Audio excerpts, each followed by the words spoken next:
Hello, my name is Mitch Wilson, Global Brand Ambassador for Black Tot Rum, and welcome to the 52nd anniversary of Black Tot Day. I'm very excited today to be introducing our new rum, our Master Blenders Reserve 2022, and to tell us all about it, we've got our Master Blender himself, Mr. Oliver Chilton, who's going to be joining us today. So welcome, Ollie. How are you? I'm good, Mitch. And yourself? Very good, thank you. So for people who haven't seen where you are, where can you describe where you're dialing in from today? So I'm in the tasting room at Alexa House, which is our office in London. I won't show you a picture of, I won't show the camera angle from around the room because it's a disaster zone. There's a lot of samples. I It probably needs to be definitely tidied up. showed that to Smugglers Cove in San Francisco the other day, and they loved it. So It's probably a good example of my brain. Just just a mass of alcohol without much order. I mean, there is an order. I know what it all means. Just no one else does. to paint the picture from anyone at home, when I did a session there the other night, there was not a square inch of table or floor where I could put my laptop for all the samples. So I sort of just had to like shove everything across to make a little gap. So I hope I didn't mess up your order too much there. No, I think it's okay. I mean, we're going for a little bit of a change round in the sample room at the moment, which isn't helping. So there's been a lot of new product development going on, which leads to lots of samples being on the desk. Very exciting. So, so this is kind of the lab, right? This is where you first start and take all your samples, put them together, create your ideas that you have. Yeah, absolutely. I mean, today I work between here and home, so I have a similar messy desk at home. You'll be happy to hear Mitch, all the rum is currently at home.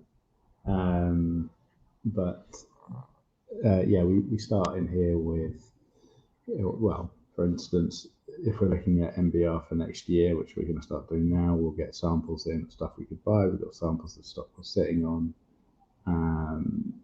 And you start both looking at the flavour profiles available to you, and then obviously you have hopefully in your head what you want to reach. But essentially it all starts with tasting everything, working your way through and writing copious amounts of notes on each thing, with ideas of where it could take you or what you could do. Yeah, this is the room most of that happens in, when I'm not doing it at home late at night. Yeah. or in taxis on Isla, from what I've heard. Or in taxis on Isla. Yeah, that was good. I think I was actually driving. It wasn't even a taxi. Yeah, emergency blending on the side of the road. So we're here today to talk about the new Master Blenders Reserve 2022, which is the third iteration of our yearly Black Tot blend. So for those of you who have been following along with the Black Tot blends over the last couple of years, we started with the 50th anniversary in 2020. We then released the Master Blenders Reserve 2021 last July. And today we have the Master Blenders Reserve 2022. So, Ollie, I mean, I know the 50th anniversary was kind of a special project, and it was an anniversary of Black Tot Day that we wanted to commemorate. But how did this whole project begin? How did this idea of the annual release and this idea of a perpetual blend start? Well, it didn't start as an idea on perpetual blending. As you say, 50th was supposed to be standalone to some degree, certainly when we started it. And it started with a conversation of, could we try and meet the kind of fresher, cleaner style of Finest Caribbean with a more traditional Navy style, and what would happen if we used older rums. We took that blending to slightly different dimension. So you were looking at everything from 40-year-old rum, Coronis, all sorts of things, and what would happen if you started putting that all together. Through that project, when we were coming to the end, we ended up with a lot more rum than we needed. we'd kind of purchased all of the dry goods, all the bottles and the corks and the capsules, and we ended up with, I think, probably about a third more rum than we had originally intended. And not a bad thing. There's quite a good story behind that, isn't there? Yeah. So originally we had a blend which used, I think, in the total in the blend it was about half a barrel of Hamden. And I bought 2 barrels because I liked the rum, and I thought, if I buy extra, I can use it next year. I can use it for something else. There'll always be an opportunity. And it's always better to buy more than less. And if you needed to adjust or go up and down a bit at the end. But accidentally, the bottling hall dropped both casks into the vat and then sent me a sample. And I think there was a long pause and moment of horror as the rum no longer tasted anything like it was supposed to. So I ended up having to buy more rum, source more rum, completely adjust the blend, which resulted in us having that extra third. But from all great accidents comes revolution. So we were sitting there thinking, well, the Navy would have traditionally had about a third in their vat left over, and that would be the base for what they did next year. And we also knew that the Navy's original rum, that the rums and flagons, wasn't consistent. It wasn't consistent recipe, and it wasn't even a particularly consistent flavour style. We've got flagons from various areas that are clearly markedly different from others. And so that started a whole conversation. Well, why couldn't we do that? Why couldn't we keep a third, use it as a base, and then build and go in different directions each year, and kind of celebrate that art of rum blending and the amazing variety of flavors that can be created using rum. I remember being very excited when I got that phone call saying that I thought for a moment that you were going to rebuild the original Navy Rum blending vats, but it was the next best thing when you just told me you were going to put it into sherry. So. Yeah, I mean, it's a project for next year or the year after. It works out. I think it works out to be about, or that year it worked out to be about 4 or 5 casks. I think so. 3 of them were sherry butts and a couple of barrels, just because of the wood we were holding at the time. And then for 2021, at the end of 21, we intentionally kept a third. That was, I thought our plan, we will make too much rum. And we had the sherry butts from the previous year, and then we added in, I think it's 3 more sherry butts that had previously had whiskey in, so not fresh. They're used. It was our whiskey. We know the history of the casks, and we know that good wood. But we're not looking to impart loads of sherry character. It was just they're bigger vessels to hold the liquid in. They're going to impart something, but not too much. Right. And so far we've had amazing reviews come back on the 50th anniversary and 2021's Master Blenders Reserve, and from my side, I think it's definitely one of the things that's helped build the Black Tot name and brand, especially amongst the rum community and people who have been geeking out over these blends and back labels, because we've given them all the information of what's gone into the blend as well, which has been fun. Yeah. Well, that was, I mean, the idea of putting all the stuff in the label is yours, Mitch. I remember having a conversation with you about transparency and how much information we could put. And I just said, yeah, you could probably put everything. Don't see why not.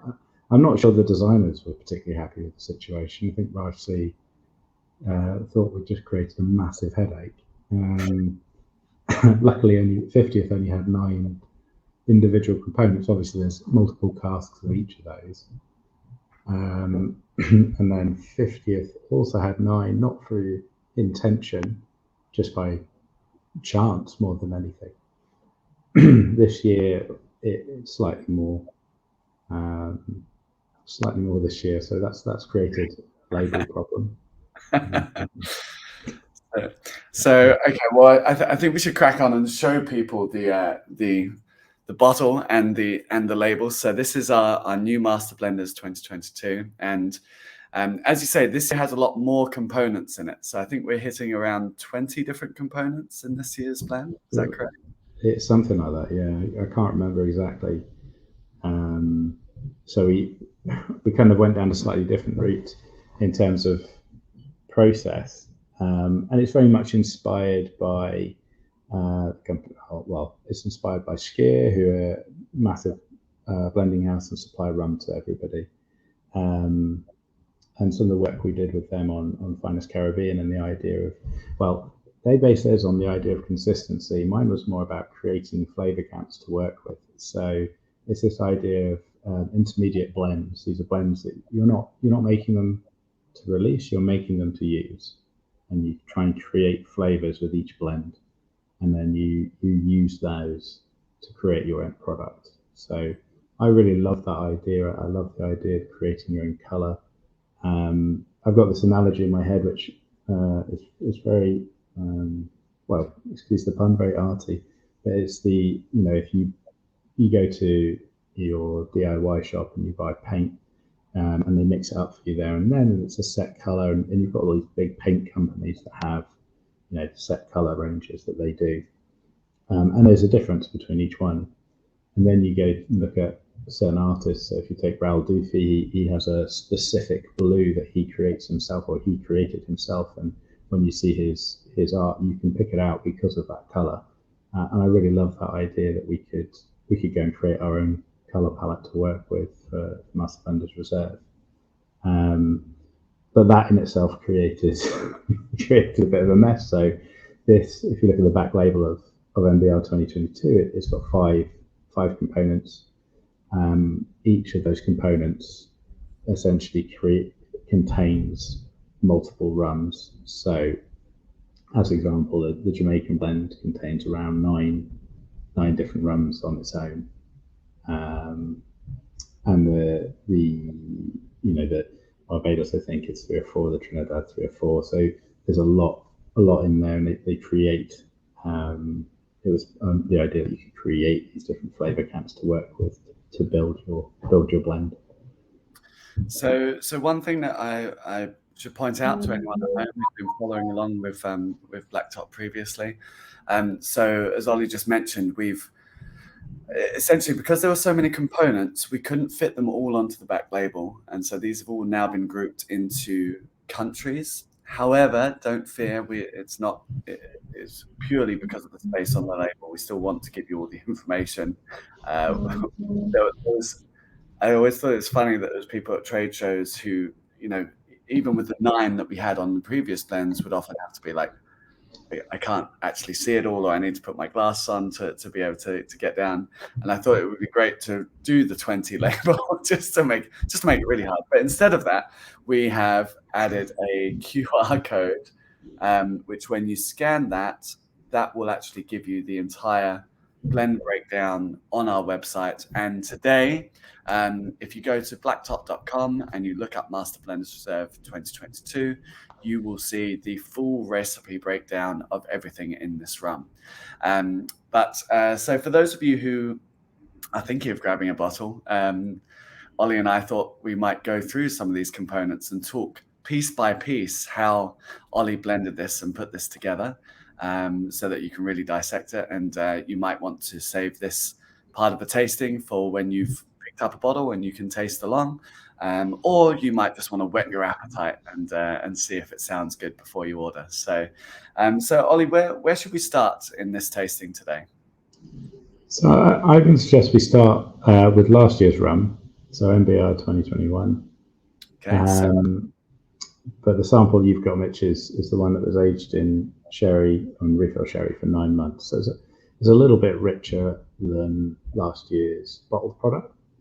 And obviously this contains rum from Jamaica, Barbados, Trinidad, Guyana, and Australia. Mm-hmm. And this rum last year was supposed to be, from my point of view, was an expression of citrus. It was supposed to be all about the citrus, and we really wanted to kind of push to see how far we could take that idea, but still keep a balanced blend. This year we took a very different, we had a very different line in the sense of a place that we wanted to reach. But I think there's about 17% of this in our blend, so there's always going to be that nod to citrus from last year, and to some degree in 2021 there's a nod to the kind of more traditional Navy style of the 50th, and I quite like that consistency that will run through each blend, and we'll have the same next year. So this is 54.8%. So alcohol wise, I think it's like a tiny bit higher than our bottled product, but not by much. So for those of you who may not have seen it or haven't seen it in a while, this is the breakdown on our 2021. So this is everything that we've basically saved from last year, but in the sherry cask for about 9 months, you said, yes? Yeah. Yeah, perfect. So it's interesting smelling the change, actually. It's got, I don't know, sometimes somehow sort of just feels more like, I don't know, something's tied it together more. I don't know if it's that extra time in would you say that's the sherry itself or just the extra age that's I think it's probably the oxygen more than anything. So with that time in wood, you've got extra time with air, and that definitely helps bring a blend together. In an ideal world, when you're blending, you want as much time vatting as possible. This has obviously had a great deal of time to be vatted, and that definitely brings flavours together. So it does feel, in some ways, I wouldn't say more complete than MBR 2021, but it feels rounder. It feels a little bit softer. You do get some raisin notes. It's probably a nod to the sherry. I wouldn't. It's not like a big feature. In a way, this component itself is fascinating because it's very rare that you would take a blend of all these different types of casks. Well, it's very rare you do that in the first place. But then even rarer to put that back into a cask and have that long to marry and integrate. Normally when we talk about blending and putting our blends together, by the time it's marrying and being vatted, that's just sitting in stainless steel. Whereas this has had that year to integrate in the barrel as well, which is fascinating in itself. Yeah, I mean, it's interesting because obviously there are they've got big wooden blending vats, and it's traditional to use wooden blending vats through whiskey, cognac, armagnac. So that's not that unusual. I guess the size it's only 500 litres versus doing something much bigger, and that probably makes a big difference. Plus, if you look at sherry, they're using 500 litre casks essentially for blending, but their wood is a lot older. So this wood's not new by any stretch, but it's certainly in terms of sherry, it would be considered to be fresh. I think it's only probably casks are only about a decade old. So there's lots of history that kind of links this, and I think, and again, Mitch, you know more about this than I do, but I'm pretty sure they were moving casks of blend around in the Navy. So again, it's not everything you always think is. You also have to remind yourself, everything you think you've done first, or that you think is new, someone already did that. 100% they already did it. They've usually stopped doing it because it just makes absolutely no economical sense to do it anymore. So, welcome to Black Tot. I always find we had this conversation the other day. Anytime we've got remnants, our first thing is, can we put it into wood? Just because that oxygen integration with whatever you're doing makes things better. It does. It improves blending. So whether it's whiskey or rum, I think it's one of the first things we start to think, oh well, can we put it to wood? Ideally old wood, so we're not adding lots of wood character, because you don't want that. But if you can get better integration, okay, you lose a bit of liquid every year, and there's that cost. But it's much more important you get a better product at the end. But if you've got a better rum at the end, you're a happier person. Yeah. But sadly, we don't have time to add a 9-month blending process into Master Blender's reserve for on top of our already extensive blending process that we've got. We just need a time machine, Ollie. We just like that's our next step, 2023.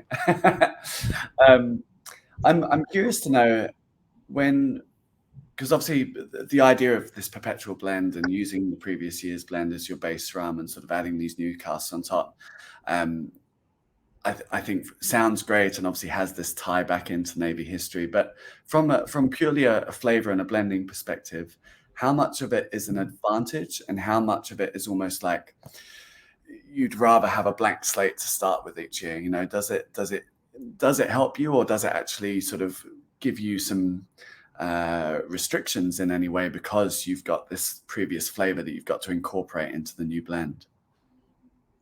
I think I think if you were taking the view that you were making a completely new product, then you'd see it as a restriction. But we're not doing that. We're trying to bring together, like quite often we'll have a conversation around, for example, a flavor profile for MBR 2022 and a concentration on certain flavor notes. So for 22, we were looking at chocolate specifically, you know, we're looking at dark chocolate notes, things like coffee. And there was a whole reasoning around that. But you still, as I say, you always want a nod to what you've done before, and you want a nod to essentially the label, the name of the product, Black Tot. So for me, I guess I find it helpful because I know that there's always going to be a percentage of it that had that nod to what we did last year, and therefore there's always that flavor profile. It makes you think, how do I complement those things? Not, oh, well, I don't want that flavor at all. It gives you something to work from. So I would say it's actually very helpful. I don't know about you, Mitch, but a blank piece of paper is actually one of the most frightening things you can give someone, because then it's all on you. There's absolutely nothing else. Whereas a blank, and you've got something written down already, you know you've got a base to work from. So I personally find that quite helpful. And when you're looking at each year, I know you and Sekinder sort of sit down and you talk about the direction you want to take the next year's blend. I guess two parts to that. Firstly, what does that process look like, and how do you decide, like, what was your inspiration for this year's blend? And secondly, does it always end up how you imagine it going? So the first part, it looks like at the moment, two people sitting in a room who've been drinking too much, talking. Largely, it's not, we both kind of come with different ideas and different perspectives. You know, we're looking at rum from very different angles, and I think that's quite helpful. We're also both talking to people all the time, so you're always asking other people within ED what they think. You're asking other, you know, I'm unapologetic in the fact that I speak to everybody in rum and whiskey, very open, happy to tell people what we do. But I'm also always listening and trying to learn something else. Right? There's always, you can never stop learning, and the person standing next to you no doubt knows a ton more about something in your category than you do. So that's what that kind of looks like to me. It's a very open dialogue. In terms of, do we always end up where we want to? Yes and no. I think I definitely feel quite a lot of pride in this year in that I have written on a piece of paper what we started with, and I feel like we're there. The process quite often changes, so maybe the process isn't always what you think it's going to be. And I would say that during the journey of producing something, you learn from the product. You're learning from the rums you're trying, and sometimes, although I've got a flavor profile in mind to get there, you discover something else. You think, well, actually, I really want to include that. So, as I say, I've got written down the flavor notes that I had from the very beginning. And I had on that piece of paper the rums I thought would deliver that. that's not necessarily the rums that were used, and it's not necessarily the breakdown that I thought it would be. So that bit changes as you go through the process, and it is, for me, quite a touchy-feely process. All right, so you're giving a lot of information around the idea, but can you tell us what was the inspiration for 2022? What sent you down the path to what we have in the bottle today?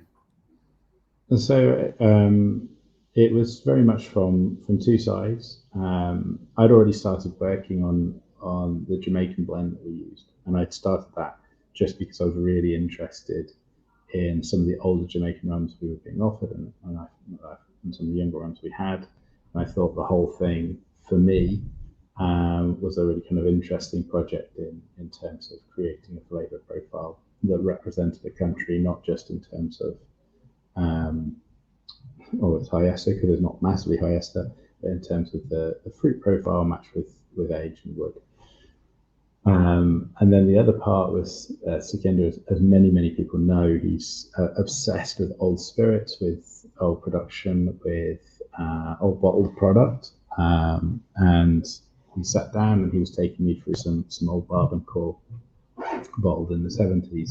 And he was saying to me, I love this profile, I love this flavour profile, I love the simplicity, because it's not, when I often think about old bottled product, I think, it's so complex. The thing about Barbados, it's not. It's beautifully simple, it's linear, and it delivers wonderful flavours of kind of chocolate and coffee, and a soft fruit, which is obviously it's the fact that it's not molasses, that it's sugarcane juice. So it's a different profile to what we work with. So the question became, could we create a profile like that? Could you create a profile that was a bit more linear, less expressive than the kind of citrus bomb that we did last year? Still contains fruit, still has fruit to it, but has more of that chocolate and more of that coffee, and something that's you possibly consider richer, but at the same time, I use the word again, it's quite linear. It goes straight down your palate, and those flavors just build down your palate rather than encapsulating and changing all the time.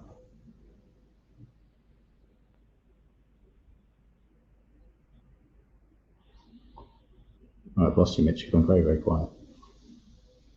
Sorry about that.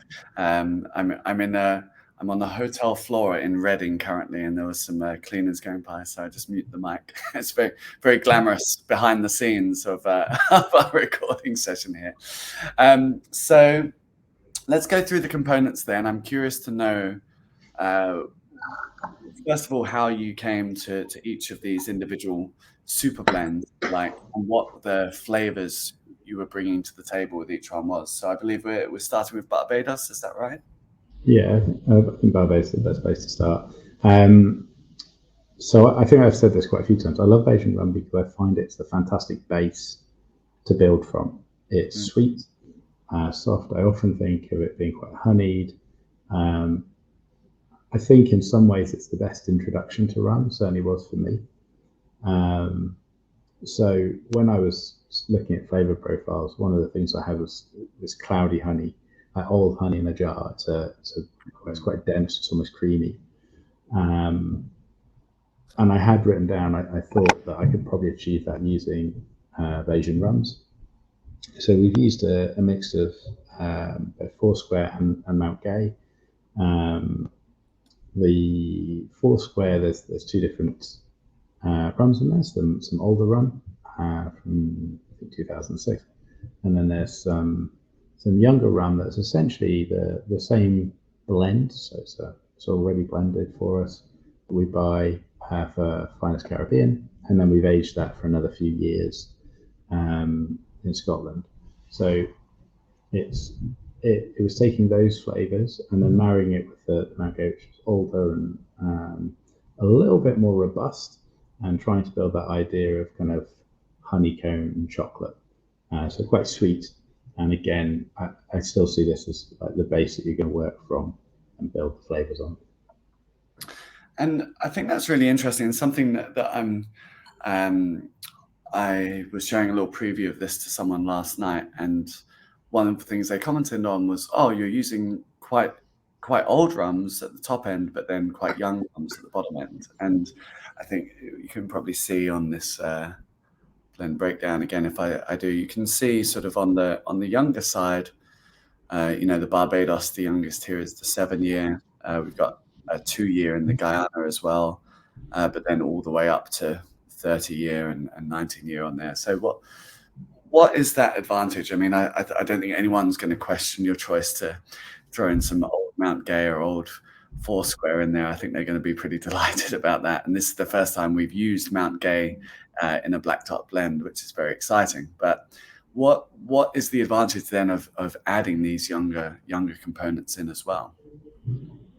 So the main thing is you get a lot of freshness. I mean, there's two sides to it, because you can also take it almost cask by cask, right? So just because something's young doesn't make it bad. That's absolutely true. And you get single casks of rum that are very young, but absolutely incredibly expressive. And you also get very old rum that's overaged and just frankly a bit woody, a bit rancid. So that's the first thing. Just because it's young doesn't make it bad. But the other thing you tend to get, and this is a bit of a generalization, is you do get more spirit character, you get more freshness. So I certainly find the younger, and 7 years, and that's 5 years of tropical aging, 2 years in Scotland, the younger Asian rum, I find that is almost my kind of perfect entry level rum.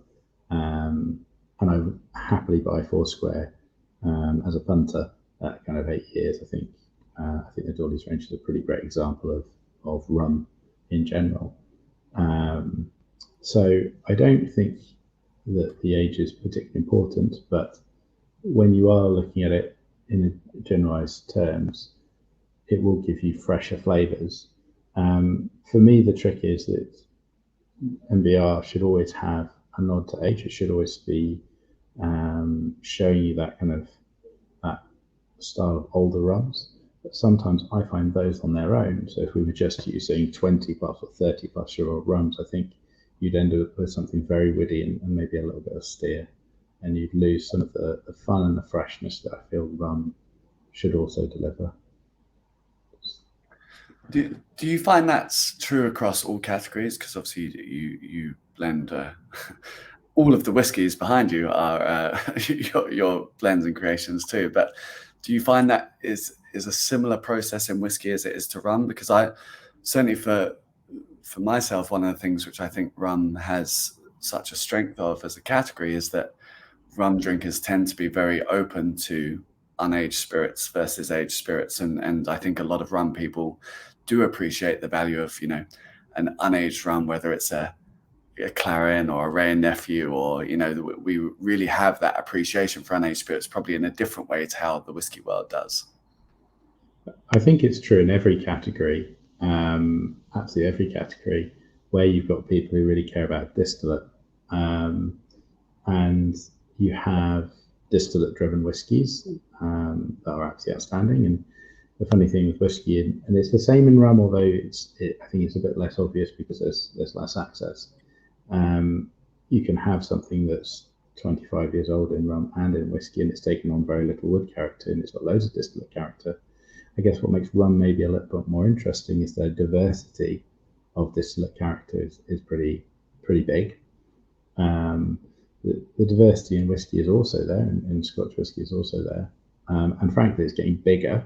It's there's more diversity in category now in whiskey than there ever has been, as we've got more smaller independent distillers thinking about distillation, rather than we went for a period where whiskey was very much based around the idea of making blend, and I wouldn't say homogeneous blend, but there was certainly an awful lot of 3-year-old supermarket blend, and that was the core of that marketplace, and that has an effect on how people distill.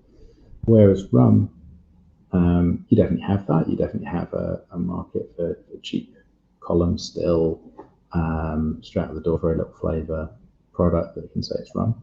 But a lot of what we work with, whether it's rums from fantastic distilleries like Foursquare, or some of the rums you get out of Trinidad, and certainly the rums out of Guyana, there's really expressive distillate, and fantastic attention paid to how you make different distillates.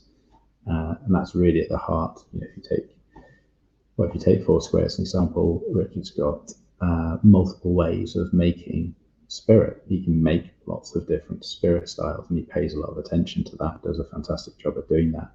And the same goes for Mount Gay. You've got hot and you've got column, and you've got blends of those. So with that attention to detail on spirit, I think it does mean that you've got a lot to draw from both younger rums and older rums. Beautiful. Well, as a component, it's fantastic. I mean, I know we don't unfortunately have much of this left. Some people have been asking me already, are we going to do a component breakdown tasting set like we did last year with 2021? And we were hoping to do some more with it, but we're a little bit limited. Yeah, there was a slight mistake in batting where they didn't take out the bottles we asked them to beforehand, which happens. So we have a very small amount of liquid to share at some point, maybe. Or maybe we'll just drink it, Mitch. We'll have to see. Just drink it. Just make sure you schmooze Ollie and I next time you see us. We might have some left. Okay, so let's move on to our next component. So next we are going to Trinidad, correct? Yeah, I think so. I love this component because I think it's a great expression of a distillery that in my head is quite simple. I mean, there's two different distillery products in here, but the majority of it comes from Trinidad distillers, aka Angostura, I guess. And I've been buying bits and pieces of light and heavy, and I don't know enough about it. If I'm completely honest, I would love to know more. I need to go and find out exactly what they do. And I was speaking to a couple of people at the weekend who said, well, they also, there are parts of their history where they used to blend in Peroni, and you have no idea what's actually in some of these casks, which is a fantastic idea. The fact that you're drinking almost anything. But most of the casks we were buying were two distinct styles, a light style and a heavy style. And the heavy style that we had, and I did ask, I don't think it's been repeated at any point, seemed to have this almost peachy, like stone fruit note running through it. And I've not found that elsewhere. We used a cask of Peroni as well from 1997, and we also used some 1997 Trinidad Distillers rum, which we've had historically. That's old rum we've been holding. Sekindo bought many moons ago for my time, and it was interesting just to have these two rums exactly the same age, but such different styles. The 1997 from Trinidad definitely had a fusel oil thing to it, but it was much lighter as the grain. It was basically like drinking diesel. I find that using that Peroni does give a lot of depth, and it was something we were talking about a lot at the weekend. Sometimes using these components that are either bitter or very spicy or have a very extreme position, and in the case of Peroni, it gives you length. Right? It gives you a lot of length in your finish, and I feel like that's really important. And you don't need much. You really need so little to make a difference. So we've used one barrel out of, I guess, what goes into this in total? I don't know, 20, 30. So it's not, it's not a huge percentage, but it's still there throughout. What did you find? So, I mean, one of the things which has struck me more and more over the years, because I think Peroni has become so known for the diesel heavy, distillates that they made in some cases, but in truth, they could make a whole range of rums, right? They could, just like you're talking about with Angostura or Trinidad distillers having these light or heavy rums. Caroni was very much the same, and I know you've bottled a couple of casks that we did privately for like Taiwan and Japan and places like that of Caroni, and they're beautifully fruit forward. You know, you wouldn't think of them as the Caroni that everyone talks about now because they're just so fruity and well balanced. So for this one, was this diesel heavy, or was this fruitier, or what did you actually find? For me, it's definitely fusel heavy. I wouldn't. I mean, it's not as extreme as some, and I don't know if maturation plays a big part in that as well, because most of these were moved to the UK some time ago. Right. So I don't know how big a difference that makes. I certainly wouldn't have thought of it as a particularly fruity component. No. I felt that was more the younger stock that we used in this particular blend. But you're right, we've got stock that some is one style and some is another. But I would say this is probably on the more fusel end. I'll be honest, it's not something I particularly like drinking. It's not my go-to. Like if someone very kindly gave me a bottle of Caroni, I would put it in a cupboard and say thank you very much and largely forget about it. And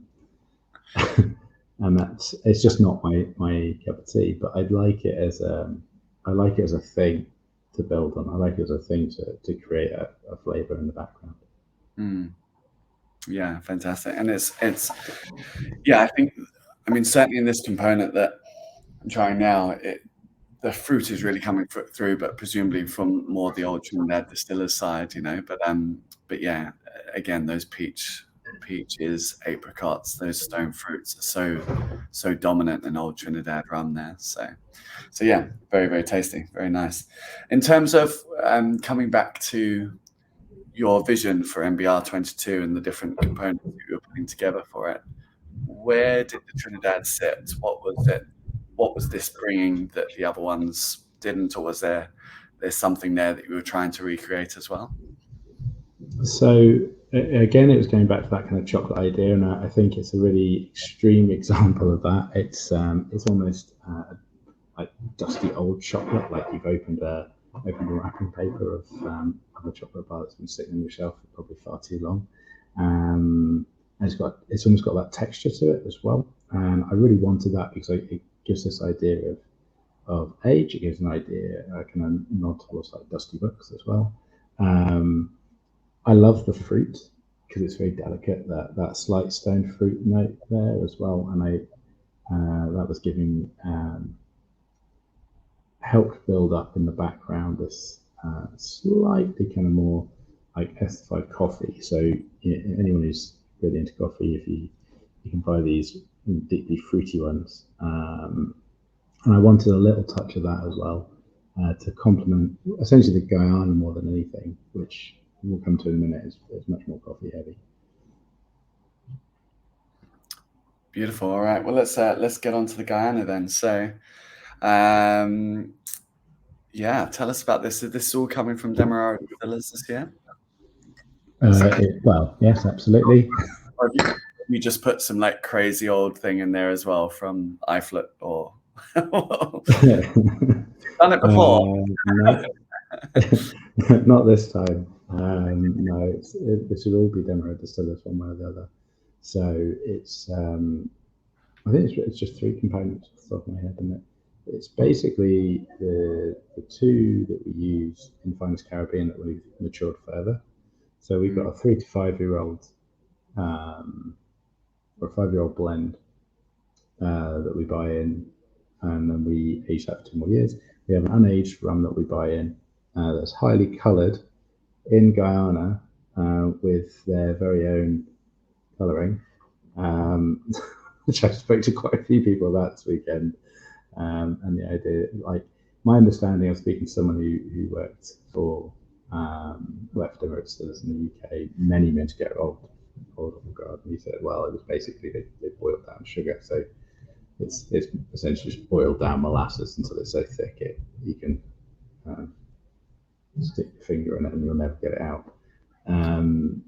It's one of the interesting things we saw at, when we visited Main Rum together, right? They had the bottle of that colouring, and it wasn't anything like E150A or anything that we would know. It was just we did tests on it. I mean, I didn't. We had so many questions after seeing that rum, so we sent it off to Statlock and Thompson. It came back as natural. No E150, natural occurring. You're like, okay, doesn't look natural, but we'll go with it.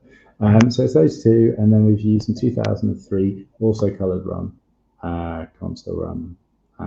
So it's actually a very simple blend. There's nothing like I was looking at using Port Morant in it. We didn't in the end because I was getting licorice from elsewhere, and that was one of the flavours that people look for. But the main thing I wanted more than anything, and the thing I found in those rums when mixed together, was this kind of creme caramel coffee richness. And I love that flavour in general, and I think it complements this idea of chocolate and fruit so well. So it was also a flavour that was on my original sheet of things that we had to find was coffee, and I found that just by messing around with these rums, that's where I ended up. This is whenever we used to go to the cinema, my mum always used to get chocolate raisins, and this just reminds me of chocolate raisins so much. It's just all of that fruit and chocolate together. It's beautiful. Delicious. So, okay, so we've gone through 3 of our super blends now that you've created, and they are all delicious. I wish everyone could taste them. So they're very good. But that brings us on to our Jamaica blend, and I remember we had a conversation about this when you were first creating the Jamaica blend, and sort of originally thinking of taking the blend more in this direction. And when you told me what you'd been putting in it and how you'd crafted this, I was like, we should just bottle this. And you were like, no.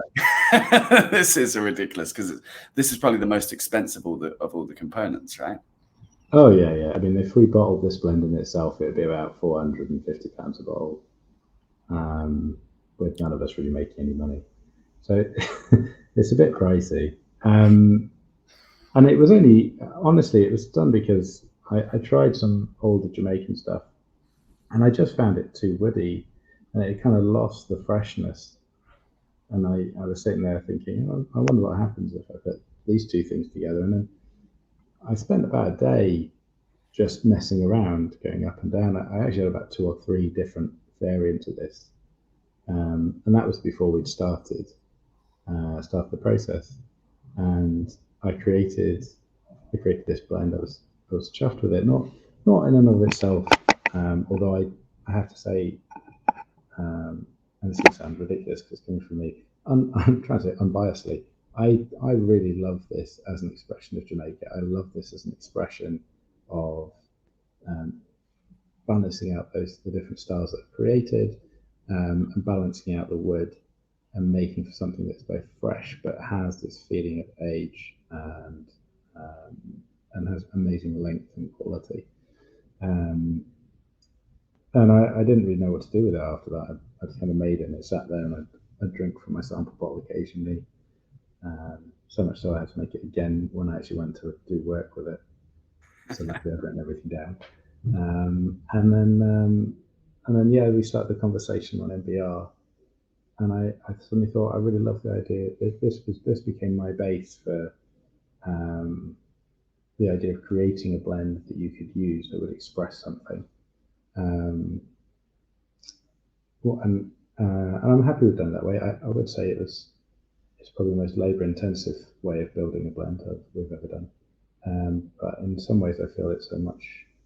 I think you get a better end product, because although this is a lovely thing in itself, using it as a top note for fruit, but also taking into account, a bit like when you're looking at last year's rum, you can take into account the fact that it does have all that age on it, and you can taste that. And similarly to what the Coroni does, that creates a slightly different dimension within your final rum. And just trying it now, it's so rich. Like, this is such a decadent Jamaican rum. This is absolutely, I don't even know where to start with it. It feels like there's so much going on. I think the thing for me is the flavours build throughout. So you do have a lot of citrus flavour here, and you do have a lot of fruit, but you do also have that slightly like old books furniture polish note, but it's so subtle, it doesn't overpower. And I sometimes found, what I found with a lot of the really old stuff, that polish note kind of killed almost everything else. So for me, this was an opportunity to blend that out a little bit and to bring that freshness back in, which I think is almost the definition of Jamaican rum. You know, what's Jamaican rum without fruit? It's just nowhere. And this balances all those things together. So, This is absolutely stunning. I mean, I think we've been quite lucky in the rum world over the last few months and last couple of years. Certainly, we're seeing more and more great, amazing, and some really incredible expressions of aged Jamaican rums coming out, and you know, exciting stuff from Appleton and various independent bottlers that have been really getting, I think, a bit more adventurous with their Jamaican rum offerings as the rum community has got more and more extreme with its palate, shall we say, and more open to crazier flavors. And this, I think, would stand up against a lot of the great releases that we've seen. This is a beautiful, beautiful component. So I love it. Well, I guess we should taste the final product then. All the bits on their own taste great. So let's see if let's see how it comes together.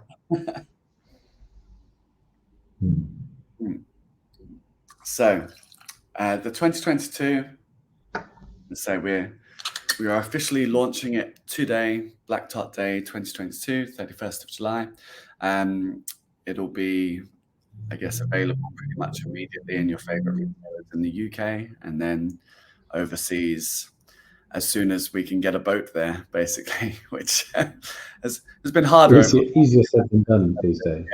Yeah. It's not as quick as it used to be pre-COVID. So please bear with us. But if you're keen to pick up a bottle, make sure you speak to your local retailer or whoever your favorite bottle store is, and ask them to get some in for you. So Ollie, talk us through the final blend and how as well. I think this is probably the most fascinating bit to use, because you've changed the process this year from, you know, just using all of these different casks and sort of blending those together to doing these 4 super blends plus the perpetual reserve from last year. How did you come to the final percentages and the final weighting of everything? Was it purely just trial and error or tasting, or did you immediately have an idea, these are going to be the proportions that I'm going to use? It's somewhere between the two. So I definitely had an idea in my head what would be my base. So what would be the kind of the bigger percentages. And I kind of started there, and I tend to start by doing 2. So I'll blend like the big 2 together, and then I'll have an idea what that flavor profile is. And then in this case, it was that balance between Trinidad, Barbados, and Guyana that was kind of the key bit. And if I could get that right, then after that, it was working on how to bring in that top note from Jamaica and seeing how I could balance all that with the citrus from MBR 21. So there is a lot of trial and error. There's a lot of variations. I mean, I can't remember how many I went through. It wasn't as big as some. I mean, I probably only did 4 or 5 variations on the end blend. We have to take into account that we did, you know, quite a few variations of each of the component blends as well. And then you make some adjustments at the end. So at the end of this process, we also added in flagons, and that wasn't originally part of the plan. That was a case of sitting down, going through it right at the very end, and going, well, it's still missing something, and that was a segundo. You know, you sit there going, it's still missing something. It's still missing a nod to Black Tot. I still wanted to have that that church pew smell. Where do we get that from? And I said, well, we can try and use flagons again. And that was sitting with pipette and just adding a pipette at a time and seeing where you ended up. So for me, the thing that I hope everyone gets straight away is kind of a rich cocoa note, but I want it to be, when you get really good cocoa and it's got that almost like raspberry leaf, you know, with that fruit running through it as well. Because you know, it's not confectionery chocolate for me on the nose. It should have almost like a raspberry leaf and cocoa beans, not even ground, fresh coming out of the packet. And it's the same with when you're drinking it with a coffee note. There is a creamy note to it. There's a creaminess to the rum in general, but the coffee is again a citrus-driven thing.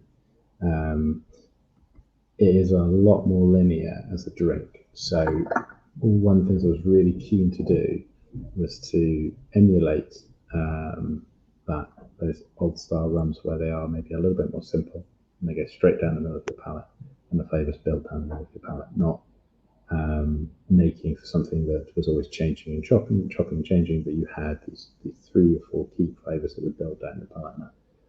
That I think we've achieved really, really well. This is probably in some ways the most kind of my kind of rum.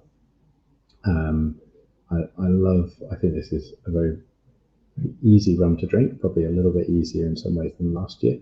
Whereas last year was so expressive and was changing me for a very interesting drink. This has become a dangerously easy drink because those flavours are quite pure and in some ways quite simple. And I just wanted to show, you mentioned the flagons here, and I know we've sometimes talked about these or shown them to people, but you know, quite often people who might just be getting into the Black Tot story now might not have seen the flagons before. So this is really a little glimpse at how Black Tot started with Black Tot Last Consignment, which we bottled back in 2010. And obviously Sukhinder had sort of rounded up all of these last remaining Navy Rum flagons from around the world. And this image shows one of the boxes of the Navy Rum flagons that you can see, and you get these little clues on the boxes telling you where it went or where it came from. And so on the box on the left here, you can see very faded in red there, Antwerp. So we know this box was sent to Antwerp back in just after World War II. Other little clues on there like PKD 11/55 on that box on the left tells us it was packed in November 1955. And you can see, you know, these boxes are nailed shut. They're wrapped in tin. You have to crowbar them open, as we discovered. Not quite as easy as a board. Quite labor intensive, and they're very much designed to go one way. You know, you're not repacking this box up full of sawdust, and you pull these flagons out, and you know, this is what the flagons look like underneath. So these are flagons of Navy Rum, normally wrapped in wicker to protect them knocking against each other. Underneath you can see this sort of stone ceramic, and it's glazed as well, so this doesn't breathe at all. It pretty much just keeps it airtight, like a little time capsule of rum. And the red stamp on the right, if this is intact, this is for me the most exciting part, because this tells you where around the outside and when on the inside that flagon was bottled. So 12-70 means it was bottled in December 1970, 5 months after Black Tot Day. Yeah, almost 52 years ago now. So it's an incredible little bit of rum history, and we still have some flagons left that, you know, as say Ollie, so far I think you've thrown flagons into every year so far of our perpetual. Yeah, it's almost a tradition, so I guess we can't stop now. And there is something nice about it. Both historically, it's nice to have that nod to the original perpetual blend. There's that in it as well. But I would say, I mean, in this, I think it's like 0.6% or something in total, which doesn't sound much, but it does make a difference, a significant one. I'm always amazed at the difference a small percentage like that makes to your overall blend. I've in master classes, if anyone's joined us for a tasting recently, you'll often hear me talk about it like kind of like when you're cooking, like if you're adding a bit of salt or chili or bitters to your old fashions, it's like the percentage of the overall dish or drink is very, very small, but without it, the whole thing doesn't taste right, and it's I often think of that when you're using these flagons or very small percentages and stuff. It can look small on paper, but if it was too much, it would overpower or throw out the balance of the blend. Yeah, absolutely. Well, Ollie, from my side, I mean, I think most people who I've spoken to so far have been very much like, not sure if he can go 3 for 3, like. Is it the difficult third album? I thought it was always the difficult second album. And the third almost never, but so far, everyone who has seen us this week at the Rum Show or had a little preview tasting has been once again blown away by this blend. And for me, I think this is my favorite of the 3 so far, which I didn't think would happen. I thought for me, I leant towards more the 50th anniversary. I love that extra chocolate and that Guyana coming through. I know a lot of people love 21 because it was so fruity and those esters were coming through so much more last year in those tropical citrus notes. But I think this for me might take the crown. And the one last question I have for you, I guess, is how much do you see this changing? Because this has only been blended quite recently and bottled quite recently, if I'm right. So for anyone who might be picking up a bottle today, which you absolutely should do, would you say to anyone, maybe wait a few weeks and let it continue to marry, or drink it now and see how it evolves? What would be your advice there? Well, it definitely had significant marrying time, not necessarily all intentional, but it was only bottled very recently, and it will settle in the bottle over the coming weeks and months. The funny thing is, I think that rum's it's quite a volatile spirit. So I imagine if you buy a bottle and crack it open and do a neck pour and then leave the rest for another 2 weeks, you'll see a massive change again. And certainly the bottles I've got here at the office, the samples that we've done over the last 3 months, you can see differences as they evolve with air, with oxygen. So it's quite nice because similar to the journey the blend goes on, it continues developing thereafter. So it's quite a nice thing. But the core flavours should stay the same, just maybe get a little bit softer. No, fantastic.